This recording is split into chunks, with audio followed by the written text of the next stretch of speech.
2 Timóteo 4, diz assim: conjuro-te perante Deus e Cristo Jesus, que há de vir julgar os vivos e mortos, pela manifestação e pelo seu reino. Prega a palavra, quer seja oportuno, quer não. Corrige, repreende, exorta com toda longanimidade e doutrina.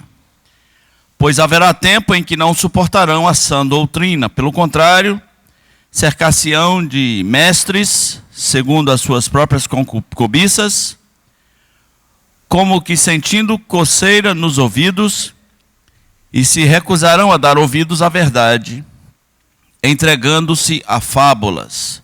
Tu, porém, sê sóbrio em todas as coisas, suporta as aflições, faz o teu trabalho de um evangelista e cumpre cabalmente o teu ministério.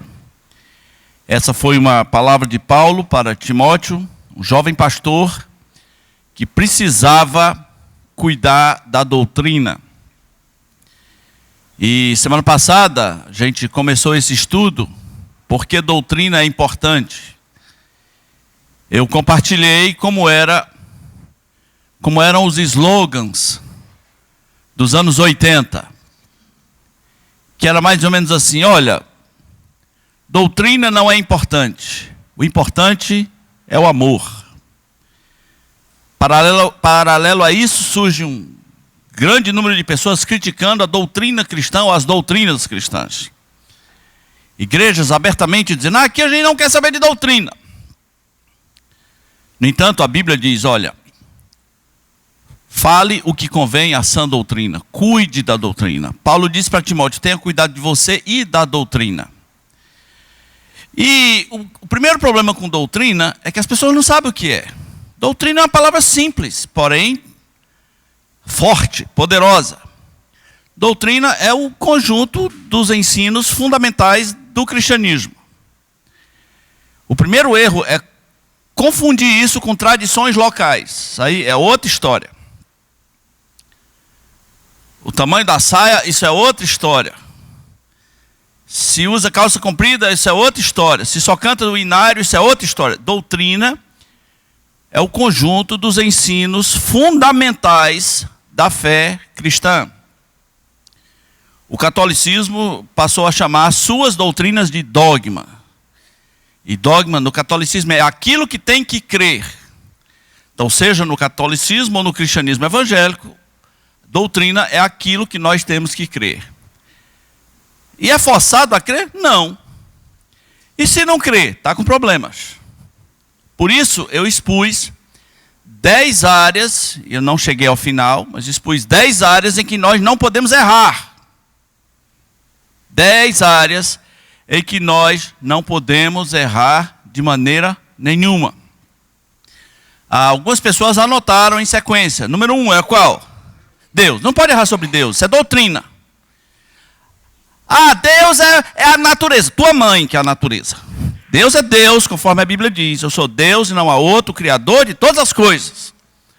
Não podemos errar sobre a doutrina de Deus. Depois, não podemos errar sobre o quê?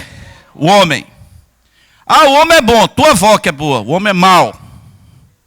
O homem é mau em todos os seus caminhos, desde o seu nascimento.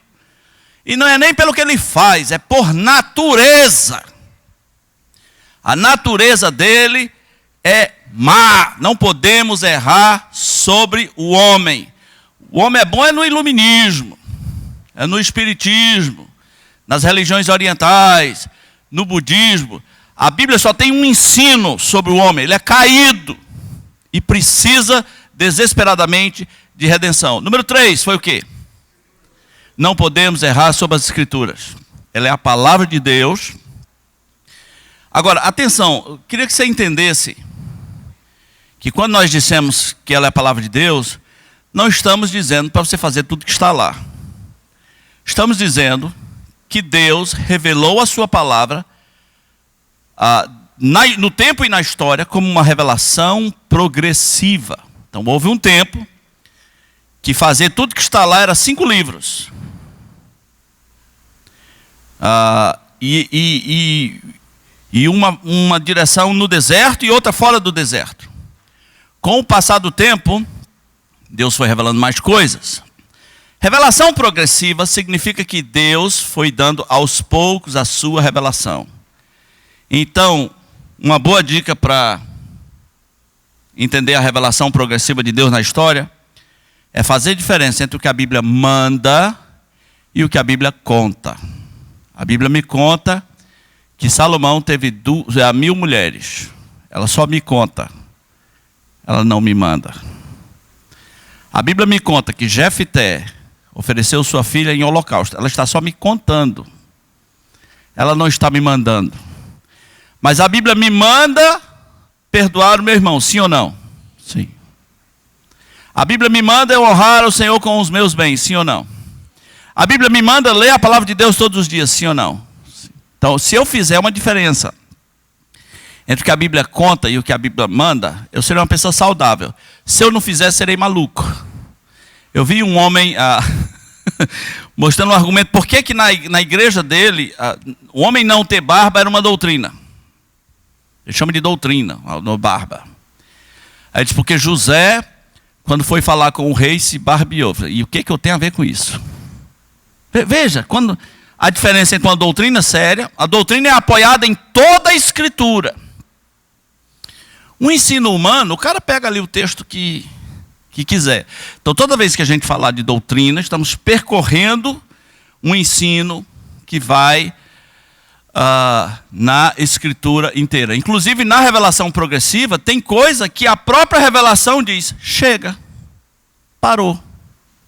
Por exemplo, o conceito de templo, valeu até um certo ponto. Na revelação progressiva, Deus diz, epa, acabou, o véu rasgou. E circuncisão, parou. E a lei dos alimentos, Jesus vem e diz, o que contamina é o que sai, gente. Coma o que quiser com bom senso, né? Bom senso mesmo, né? Mas o que contamina é o que sai. Comer de tudo que se vende no mercado, sem nada perguntar. O reino do céu não é comida nem bebida. O Novo Testamento, ele leva-nos para um outro foco. Isso quer dizer que o que foi revelado até ali não valia. Valia, especialmente se a gente entender tudo que está por trás no plano de Deus. Um bom exemplo, que é tratado até por filósofos, como o filósofo Kierkegaard, o pai do existencialismo, é a entrega de Abraão ao seu filho. Né? Veja, fazendo uma diferença entre o que a Bíblia conta e o que a Bíblia manda. Deus mandou Abraão entregar o seu filho em sacrifício. Mas mandou você? Não. Mas eu aprendo tudo que Deus quer para a minha vida no sacrifício de Abraão. Por que Abraão é o pai da fé? E se a história de Abraão não tem nenhum valor, por que Jesus a repete? Por que Jesus vem contando os grandes casos, o próprio Jesus e Paulo contando os grandes casos do Velho Testamento, repetindo as histórias, não para você fazer do mesmo jeito, mas para aprender o que está envolvido. Então a Bíblia sim continua sendo a palavra de Deus, mas a nossa interpretação não é literal, não é o pé da letra, nunca será. Para nós, a Bíblia quer dizer o que ela diz dentro do seu contexto. Se você não entender o contexto é tudo. Contexto é tudo. Se você não entender o contexto, você vai se tornar um fanático. Né? Então, não erre sobre a Escritura. É isso que chamamos de interpretação gramatical, histórico-literal. Né? Veja a gramática, veja o contexto, veja o que está dizendo, veja o tempo, veja a quem foi dito. Simples assim. Ok, depois, número 4 foi o quê? Não podemos errar sobre os anjos. Não podemos errar sobre... Existe uma doutrina, existe um ensino na Escritura recorrente sobre os anjos. Número 5. Não podemos errar sobre o que a Escritura diz sobre Satanás. Número 6. Não podemos errar sobre o Espírito Santo. Houve o número 7? Qual foi?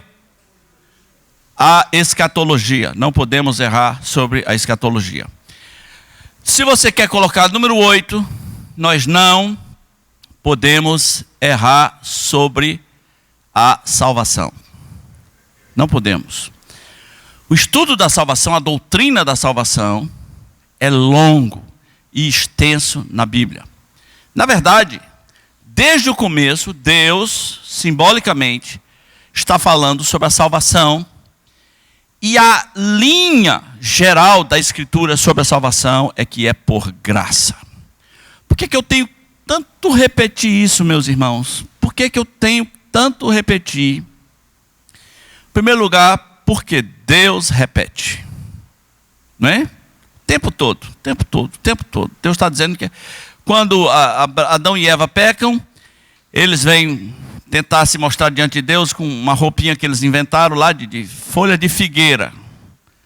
Não sei se você sabe o tamanho de folha de figueira, né? Mas não cobre muita coisa não. E Deus dá a veste perfeita, com peles de cordeiro.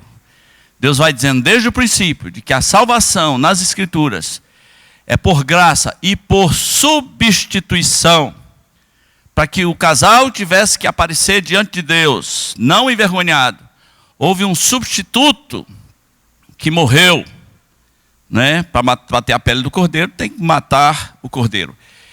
E daí para frente, quem manda na salvação é o substituto, é o cordeiro. Caim e Abel vêm adorar a Deus. Aí a Bíblia diz, Deus não gostou da oferta de Caim, mas gostou de Abel. Abel era cordeiro, gordura de rebanhos. E Caim, fruto da terra. Caim trouxe batata, mandioca, o que mais? Milho, feijão, arroz, sei lá o que, não é? Caim trouxe o fruto do esforço humano, e Deus está dizendo, não gostei,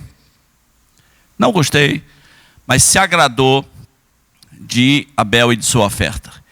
Obviamente, deve ter havido alguma instrução.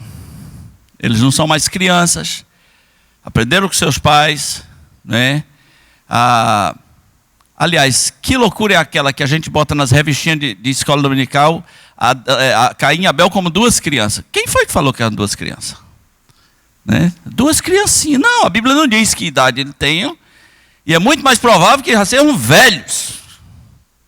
Bem velhos, tipo muito velhos.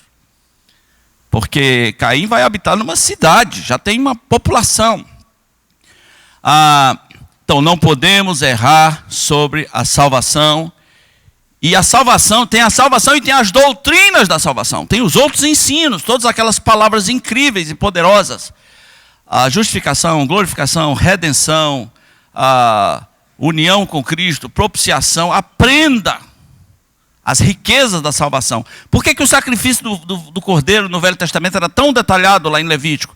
Porque a obra de Cristo é rica, é detalhada, é profunda. Não é? Não podemos errar sobre a salvação. Número 6. Não, foi 7, né? Estou voltando. Eu agora estou no 8. E não podemos errar sobre a igreja. Não podemos errar sobre a igreja. E número 10, existe uma doutrina que os teólogos dão um nome muito bonito, chamado harmatologia. Eita, parece que está falando línguas, né? Que é a doutrina do pecado. Não podemos errar sobre o ensino bíblico de pecado. O primeiro caminho para errar nas doutrinas bíblicas é se perder em opiniões. Você não gosta de uma coisa e já tem a sua opinião. Porque eu acho. Não, vai dar uma volta nas doutrinas bíblicas. Quer conhecer os anjos? Vai ler a Bíblia toda, sobre tudo que Deus falou sobre os anjos, tudo que a Bíblia diz sobre os anjos.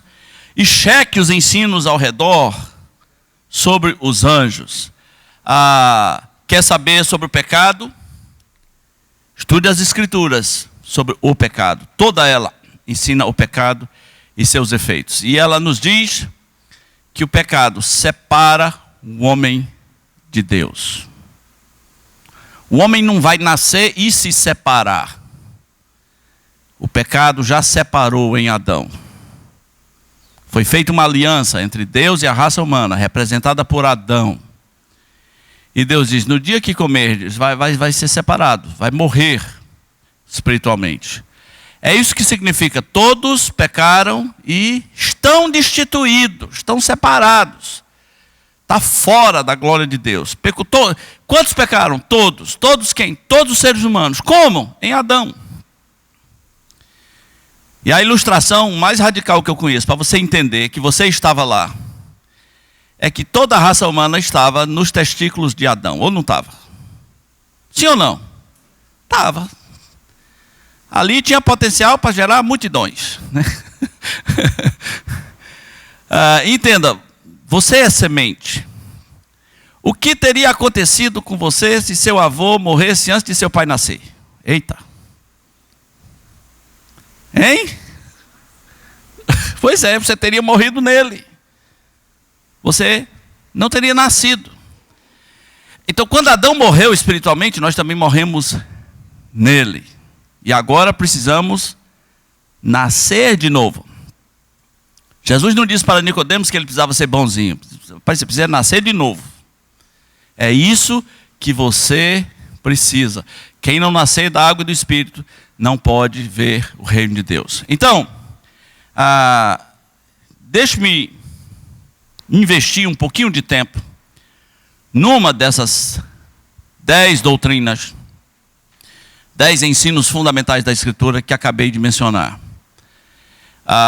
que é a doutrina da igreja.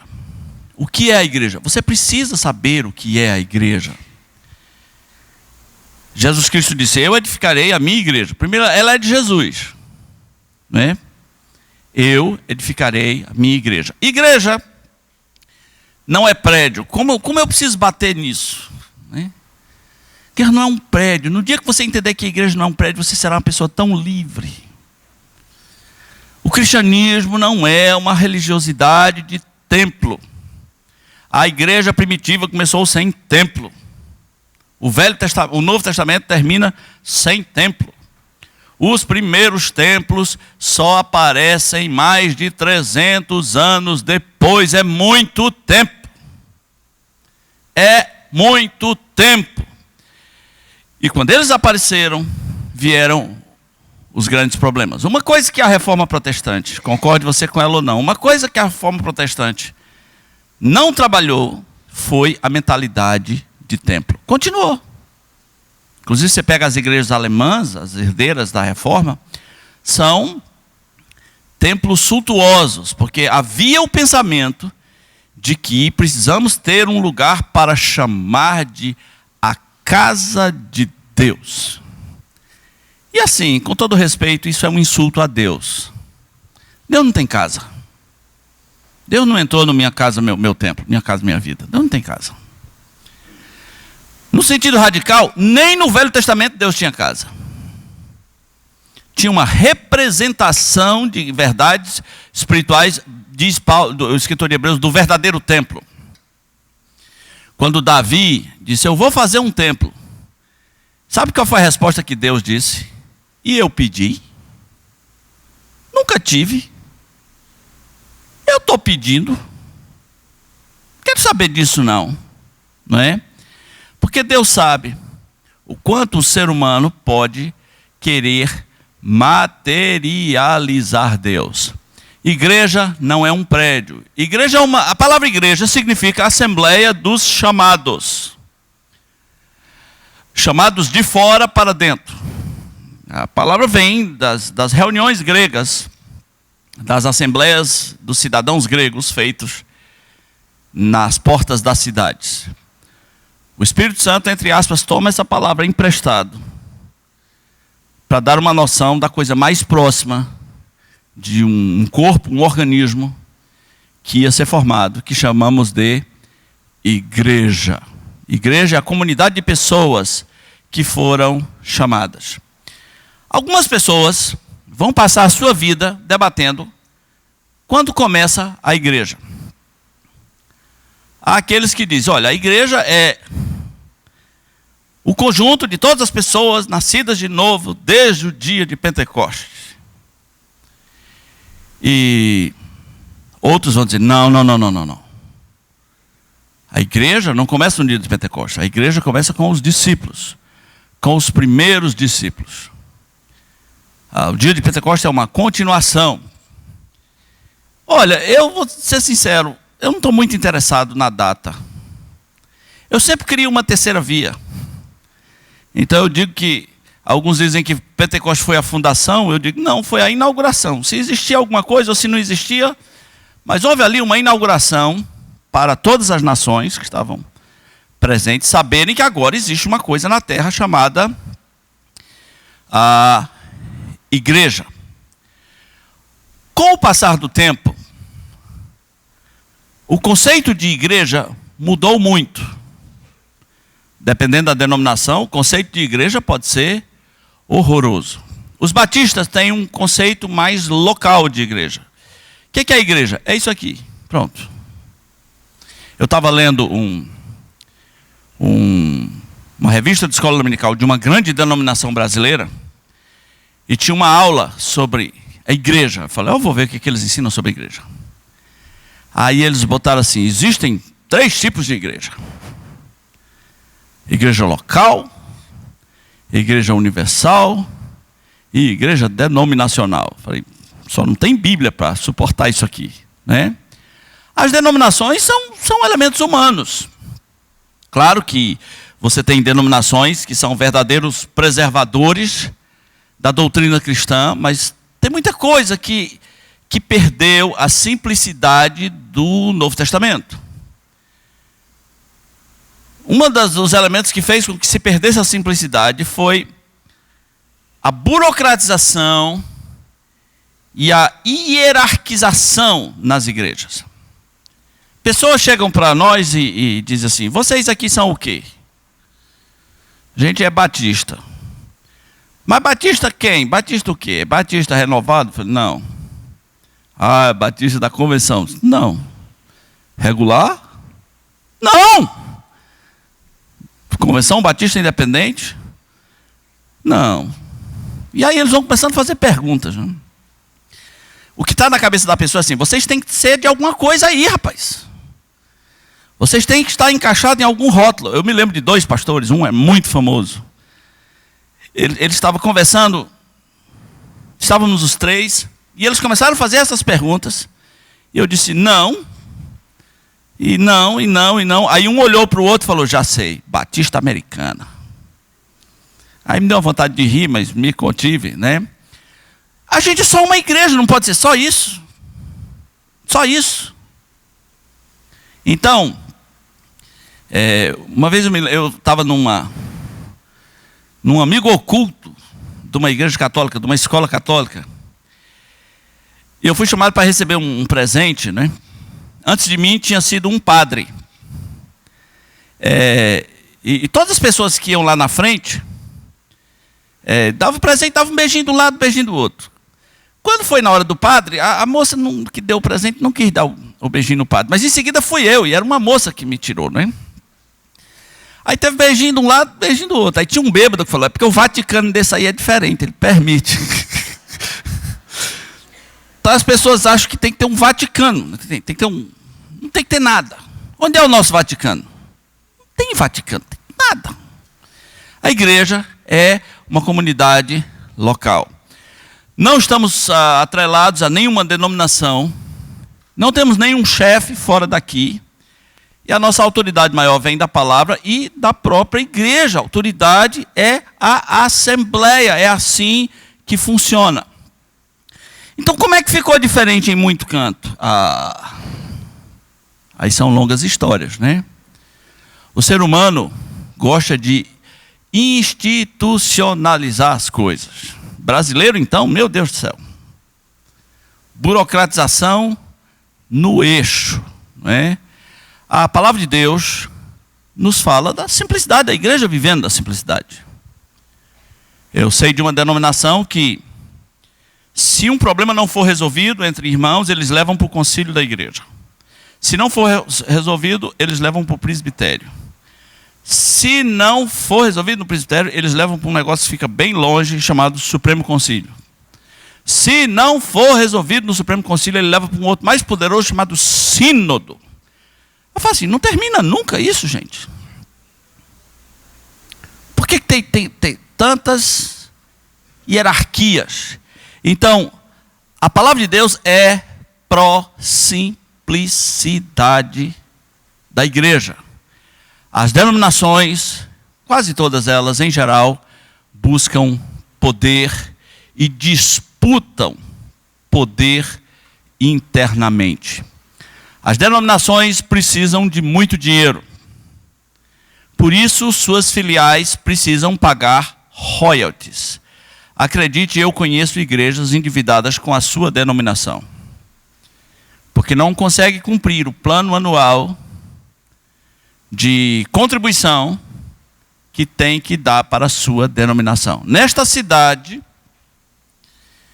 existem igrejas que cobram 60% da arrecadação das suas congregações. Agora imagina, uma igreja lá num bairro bem pobre. E você tem um obreiro lá. E talvez não vai entrar um salário mínimo. E a denominação quer levar 60%. O que mais me entristece é que o obreiro está feliz. Isso é que me entristece. Ele está feliz. Botaram uma gravata nele, botaram um paletó, deram um título pomposo a ele. Ele está contente. 60%. Quando ele acordar, já se passaram 10 anos. Quando ele entender que ele era apenas usado. Por que eu estou mencionando essas coisas? Porque isso nada tem a ver com igreja. Igreja não é franquia. Igreja não é império. Igreja não é empresa. E eu converso com esses obreiros. Eles me contam o quanto eles são massacrados. E aí o que acontece? Eles um dia resolvem se rebelar contra seu líder e fundar a sua própria igreja. E aí o que eles vão fazer? A mesma coisa. Eles precisam de 10 obreiros para trabalhar para eles, para mandar 60%. Vão fazer a mesma coisa, a mesma coisa. Eu conversando com um, e ele percebendo, ele já maduro na idade, eu falei para ele assim, ó, não se preocupe não que isso aí é igual boca de fumo. Se você sair, tem 10 para entrar. Doido para entrar. Um me contou que, tendo que pagar esses royalties todos, era muito difícil comprar qualquer coisa para a igreja. Então, fizeram uma grande campanha e compraram uma caixa de som bonita. Caixa de som linda, né? Num bairro de periferia. Linda, uma espaçonave, bonita, potente, uns microfones novos. Aí um certo dia o seu bispo veio fazer uma visita, né? O bispo fazendo a visita, viu a caixa de som. Ele disse, irmão, o bispo disse para ele, irmão, você não acha que essa caixa está demais para esse povo? Vou levar ela e vou mandar uma menor. Você não faz ideia do que aconteceu. Ele levou e nunca mandou nada. Absolutamente nada. O que eu digo para esses caras? Eu falo, você merece. Você se sujeita, você merece.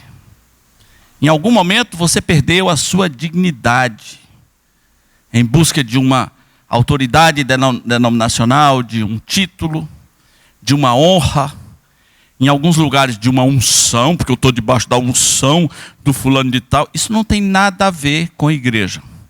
Como era na igreja primitiva?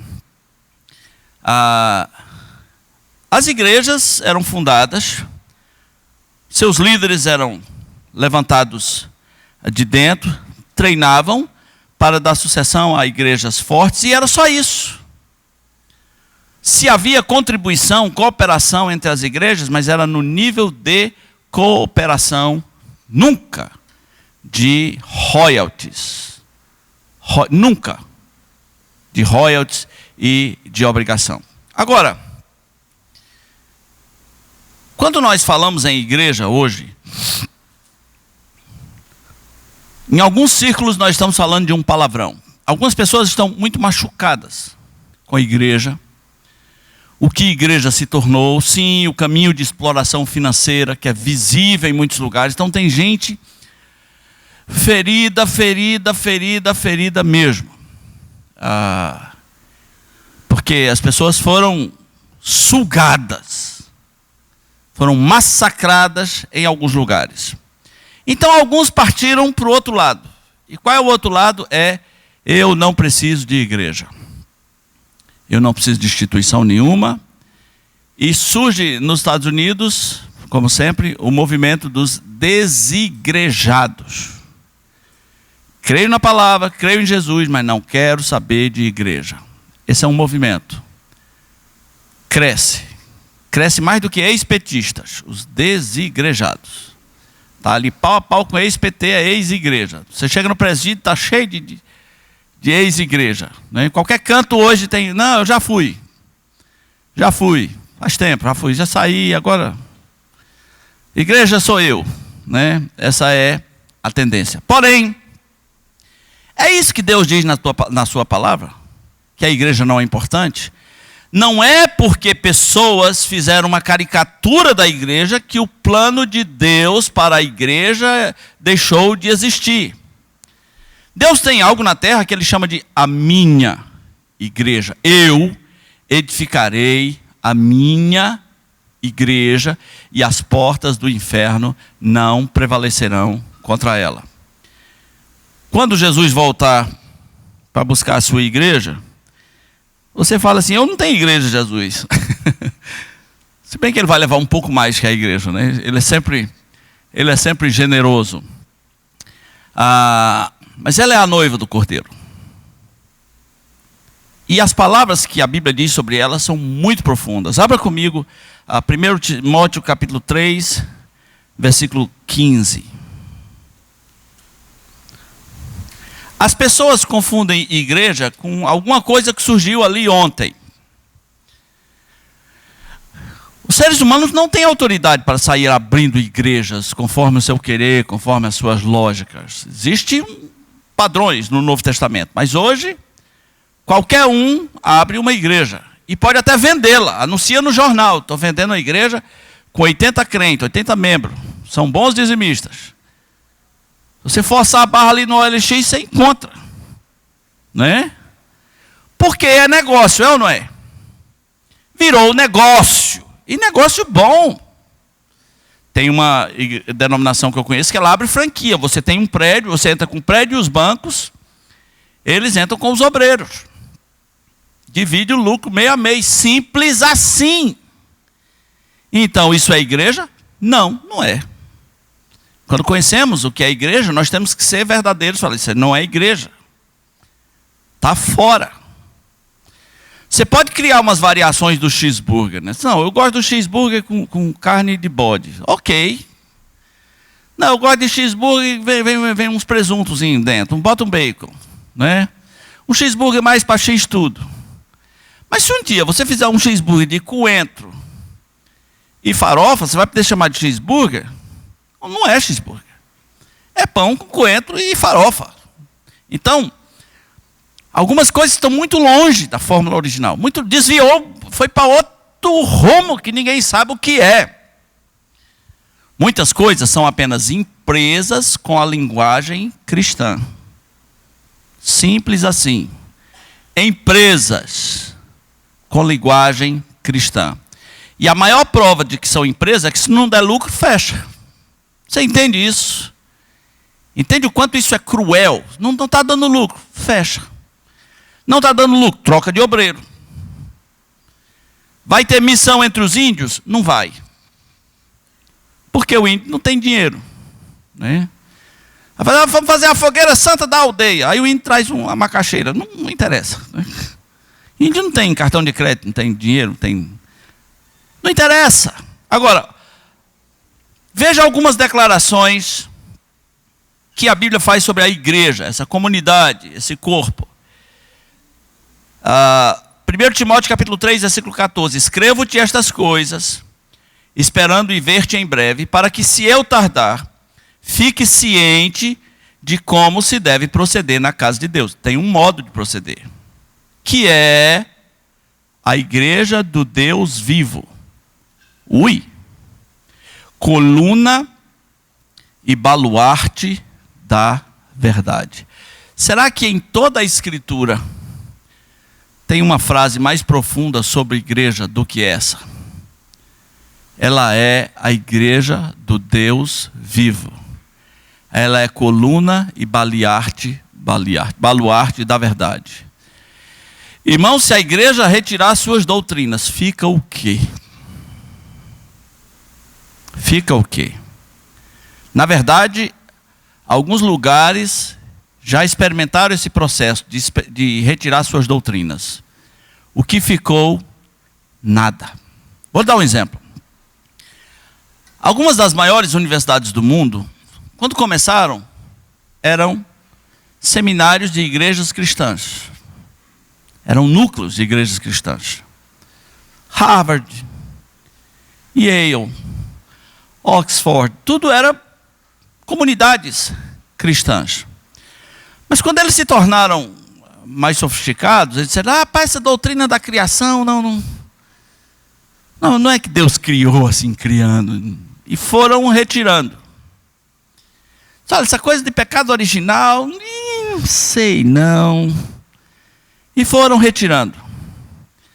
E essa coisa da salvação ser só em Jesus Cristo? Por que não pode haver outros meios de salvação? E foram retirando. Eu lhe pergunto, o que é que há do cristianismo nesses ambientes hoje? Nada. Absolutamente nada. Quando alguém diz, nós não damos valor à doutrina, é a mesma coisa de você ter uma casa e falar, eu não dou valor aos meus tijolos. Não dou valor, vamos retirar os tijolos. É por isso que algumas denominações vão se tornar em monstros, porque não são mais cristãs.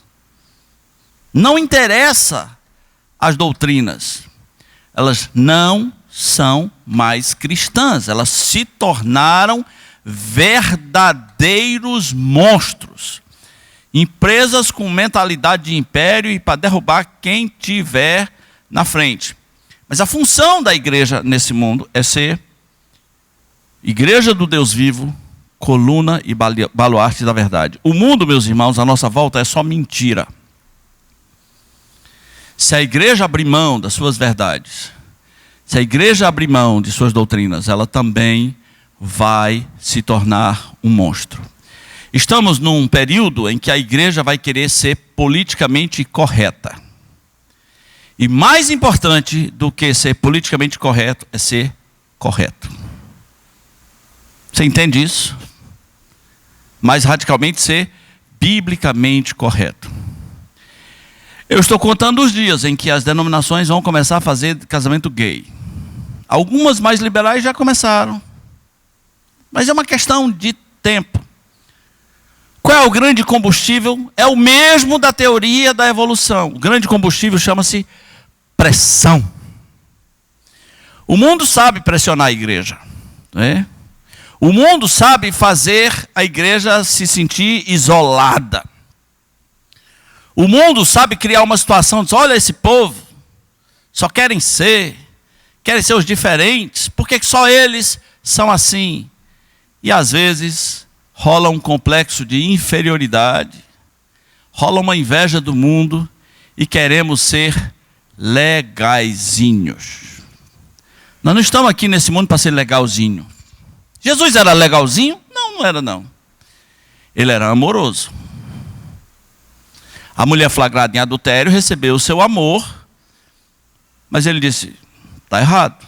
Falou ou não falou? Se Jesus fosse politicamente correto, ele diria, quem somos nós para julgar? Não, ele mostra o seu amor, mas ele diz, está errado. Vá e não peques mais.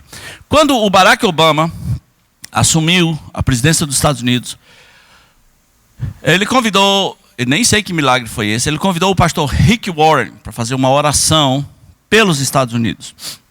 Essa oração está na internet, você pode ver. Talvez seja a oração mais bonita que eu já ouvi. Né? Mas antes que o Rick Warren subisse, havia um grupo de gays e de cristãos que protestando para que ele não fizesse aquela oração. Esse é o mundo em que a gente vive. O mundo só tem compromisso com o mundo. Então Então, qual é os temas mais quentes na área do politicamente correto atualmente?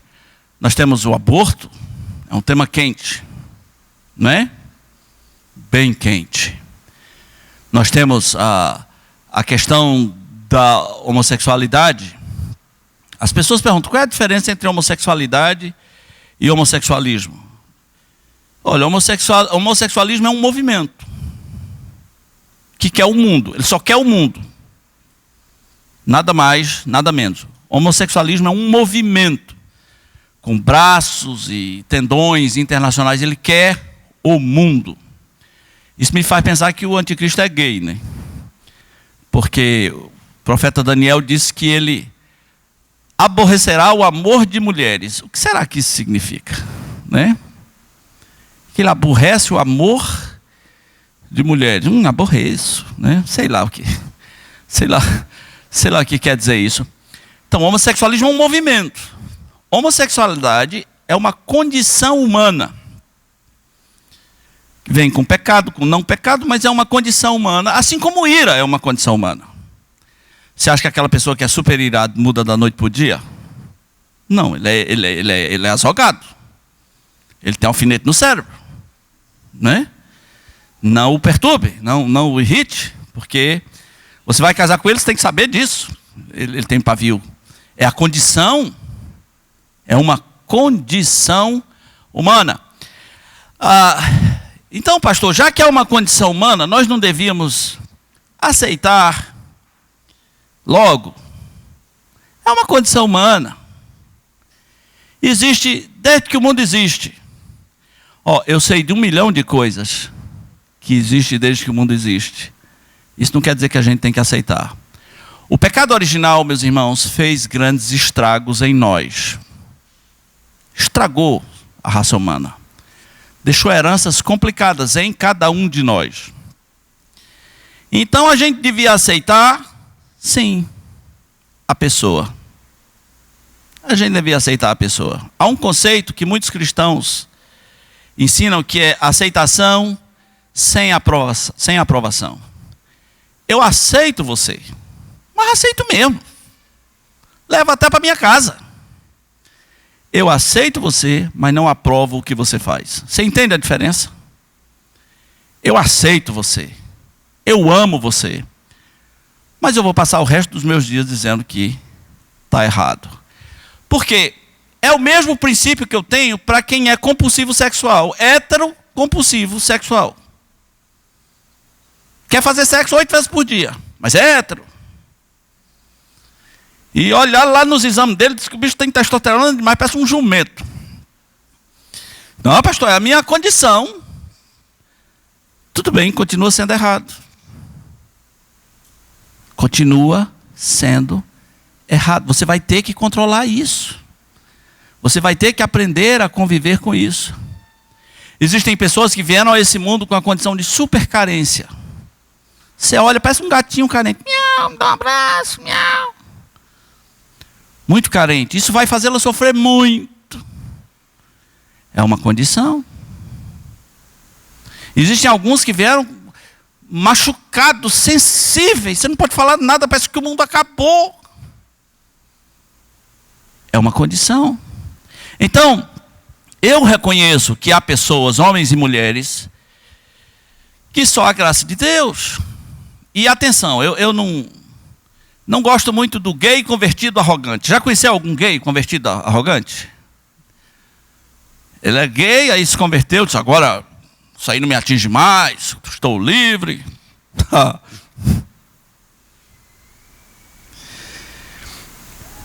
Pergunta para ele assim, irmãos, passar um garotão sarado aqui, como é que você fica? Você fica se coçando? Não, como é que é? Porque eu sei como eu fico. Tanto faz. É complicado esse negócio do gay que se converteu e que agora é super arrogante, quer espalhar para o mundo que está tudo resolvido. É como o dependente químico arrogante. Qual é a regra para a dependência química? Qual é a regra? Um dia por vez. Então, a pessoa que viveu em relações homossexuais, homoafetivas, 40 anos. Como é que você acha que está a mente dela? Você acha que ela não vai passar por grandes lutas? Vai. Vai. E nós temos que amar essas pessoas, inclusive para dizê-las isso. Irmão, não vai ser fácil. Não vai ser fácil. Entendemos a sua condição. Olhamos para umas mulheres, o formato do rosto é andrógeno, os hormônios são diferentes, a voz é diferente. E você entende que está lidando com algo sério. Eu não estou falando desse povo besta que quer... Ai, virei gay. Não, isso aí é palhaçada. Estou falando de condições, de verdadeiras condições humanas. E nós entendemos, sim, irmãos, é uma condição. Mas você sabia que cada um de nós tem uma condição específica? Cada um de nós. Se você é irado, é sua condição. E a Bíblia não vai dizer assim, é tua condição, irmão, tudo bem, entendemos. Não, a Bíblia diz, deixe a ira. Deixe. Abandone o furor. Certamente, isso não acabará bem. Aqueles que gostam de dinheiro além da conta, não sei, tiveram, algumas perdas no meio do caminho, não sabem lidar com perdas. E tem uma mão fechada que parece que foi colada com super bondage, não abre de jeito nenhum. É uma condição, sabia? É uma condição. E você tem que ser ensinado, irmão, isso é pecado. Eu sei que houve perdas que você não conseguiu lidar e agora você tem essas loucuras que beiram a avareza, beira quase uma idolatria do dinheiro. É uma condição, mas é pecado do mesmo jeito.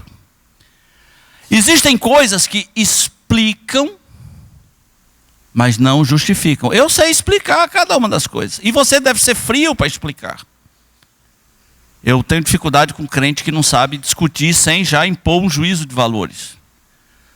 Não sabe explicar as coisas, seus contextos, suas situações. Entender que às vezes nós estamos apenas explicando. Não estamos entrando em questões de certo e errado ainda. Estamos explicando como é que é isso aí. Não estamos justificando. Então, essas áreas vão fazer muita pressão sobre a igreja. Mas muita mesmo. Nossa posição será a mesma que seria de Jesus Cristo. Amamos pessoas. Não aprovamos o pecado. Sempre. E a igreja nunca esteve preparada para lidar com questões gays. Vamos ser sinceros. Se serve de consolo, nem os gays estão preparados para lidar com questões gays. Conversa com gays, parece que eles se odeiam, né? Parece que estão disputando alguma coisa. É uma questão difícil, mas não é porque é difícil que vamos baixar os padrões. Não podemos baixar o padrão do amor. Nunca, jamais. Nunca, absolutamente nunca, jamais. Mas não podemos baixar o padrão da verdade. Ligaram para o rádio uma vez e perguntaram, pastor, se eu tivesse um filho gay, o que o senhor faria? Como é que pergunta besta, né? É difícil responder situações que você não passou, né? Bem difícil. Mas em primeiro lugar, continuaria sendo meu filho. Pronto, deixei bem claro.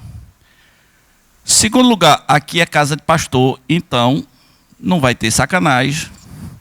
Não vai ter homem de sainha de plástico entrando aqui. Não vai ter. Não é? Você ainda mora na casa do pastor. Quer alugar o seu lugar, seremos os mesmos amigos, o mesmo pai e filho, mas aqui não. Ou seja, não posso baixar nenhum dos padrões. Não posso baixar o padrão do amor. Não posso baixar o padrão da verdade. A igreja, ela é coluna e baluarte da verdade. Quem diz, tem pastores processados, porque estão dizendo que Deus fez o homem macho e fêmea. Isso dá processo. Sabia? Isso dá processo. Ora, se tirarmos isso da Bíblia, fica o quê? Vamos ter que tirar Noé, vamos ter que tirar Abraão, Isaac e Jacó, os juízes, os patriarcas, os profetas. Vamos ter que tirar Davi, aí tira Jesus logo, aproveita.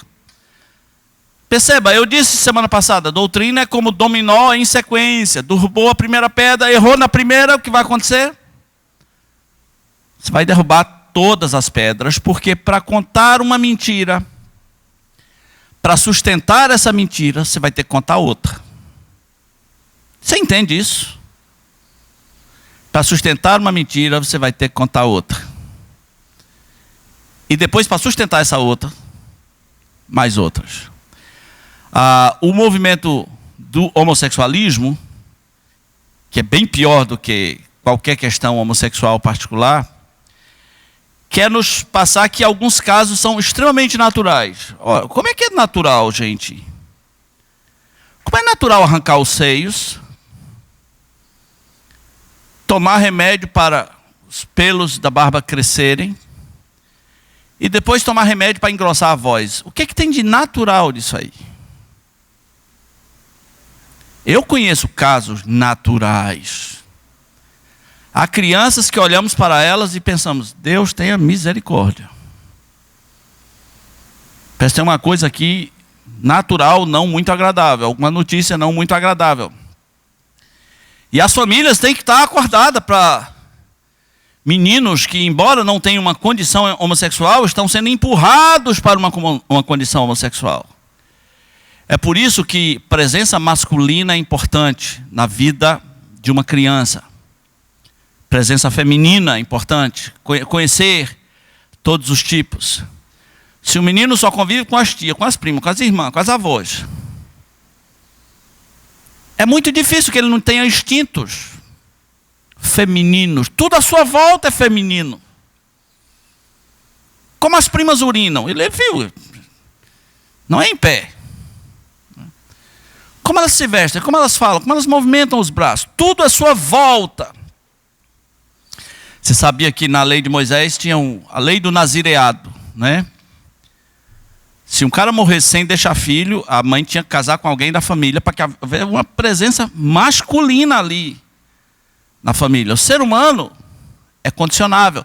E nós precisamos estar abertos a todas as situações.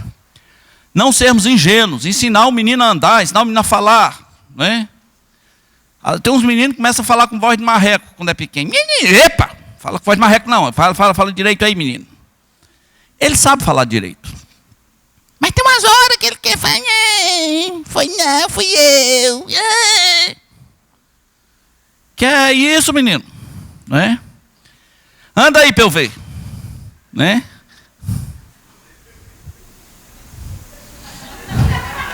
Não é diferente? Você percebe?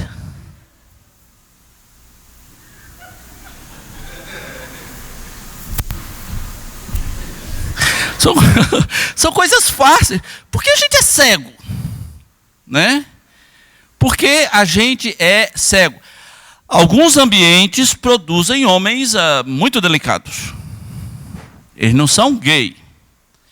Mas são delicados demais. E não é que a gente tem que embrutecer ele, é que a gente tem que desdelicadizar o menino. Algumas meninas foram criadas em contextos horrorosos. Eu conheço casos próximos a mim que o pai queria ter um filho e nunca veio. Então, na última filha, ele a tratou como um filho. Como isso é mal. Também mulheres que eram doidas para ter uma meninazinha. Menina para fazer cachinho. Para maquiar, para furar as orelhinhas, para botar um brinco. Ai, eu queria uma menina, para ter uma menina, para nós dois ser duas meninas. Aí veio um menino. E essa mãe não tem maturidade, ela surta. Ela pira. Ela inconscientemente vai criando esse menino como se fosse a menina dela. Não é. Sabe qual é a diferença entre o abominável homem das neves e a abominável mulher das neves? 2 abomináveis testículos. Então olha para o seu menino, ele tem 2 abomináveis testículos. Ele não é uma menina. Ele não é. Quando é que você vai entender isso? Não é. Nunca será. O pecado original afetou a todos nós de maneira cruel. Eu sei que essa questão de homossexualidade é sensível, né? Eles sofrem muito, mas alguém precisa dar a eles a mesma dose de amor e a mesma dose de verdade. Só amor permissivo não vai ajudá-los. Só a verdade cruel não vai ajudá-los. É preciso dar amor e verdade. Que horas são? 10h30. Então, igreja é coluna e baluarte da verdade. Olha, eu quero só ler mais 3 referências sobre igreja. Efésios capítulo 3, versículo 10. Ei, eu perguntei, 10h30, foi domingo. Tem um relógio mental aqui, não tem? Todo dia que eu pergunto, que horas são? 10h30. Parece combinado isso. Efésios 3, 10.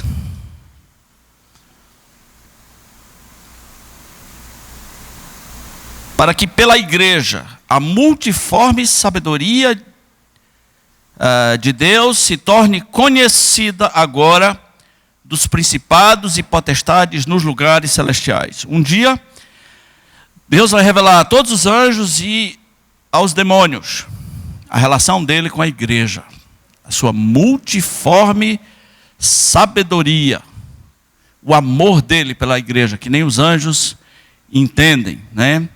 A igreja não é qualquer coisa. Você pode até não gostar, sua igreja pode ter defeitos, sua igreja às vezes nem parece igreja, mas os planos de Deus para a igreja continuam. Efésios capítulo 5, versículo 25.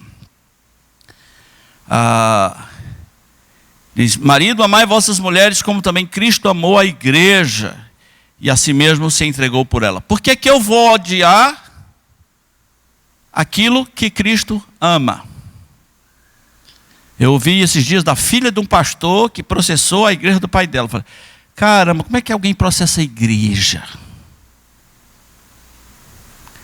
Processou a noiva de Cristo. Não faz sentido. Como é que alguém odeia a igreja? E por último, Atos 20, 28, onde Paulo falou para os presbíteros pastorearem a igreja de Deus, que ele comprou com o seu sangue. Deixa eu lhe contar uma historinha bem rápida, que vai quebrar um mito seu, mas vai fortalecer muito o seu conceito sobre a igreja. Igreja é tão importante do plano de Deus, que Deus disse assim, Jesus disse, se teu irmão pecar contra ti, vai arguí-lo entre ti e ele só. Se ele ouvir, ganhaste o teu irmão. Se ele não ouvir, leve 2 testemunhas. Se não ouvir 2 testemunhas, diga para a igreja. Se não ouvir a igreja, trate-o como gentil e publicano. Em verdade vos digo que tudo que ligardes na terra será ligado no céu. Porque onde estiverem 2 ou 3 reunidos no meu nome, eu estarei no meio deles. Esse final só pode ser usado dentro desse contexto. Muita gente, o que a gente ligar, está ligado. O assunto era pecado e disciplina. Onde estiverem 2 ou 3, Deus está. O assunto continua sendo pecado e disciplina. É bem verdade que pessoas reunidas em nome de Jesus trazem a presença de Jesus, mas o assunto era tratamento de pecado com amor. O que a igreja ligar, Deus assina embaixo. Igreja não é qualquer coisa. Igreja é o mistério oculto de Deus, desde os séculos eternos, e que agora foi revelado sem lei. Que Deus nos ajude a ter uma doutrina de igreja saudável. O que eu falei hoje não foi a doutrina da igreja, mas a importância da igreja. Olha, domingo começa o seminário. Você não se matriculou ainda? Matricule-se, procure a Ariane. A matéria será Velho Testamento 2b. Vamos orar? Vamos ficar em pé, vamos orar?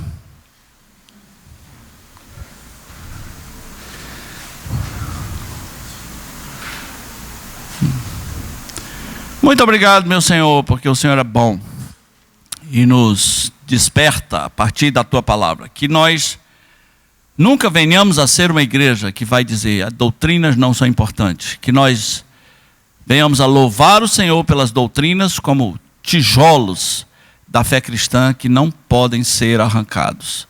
Que o Senhor nos ajude a cuidar de nós e da doutrina. Pedimos em nome de Jesus. Amém.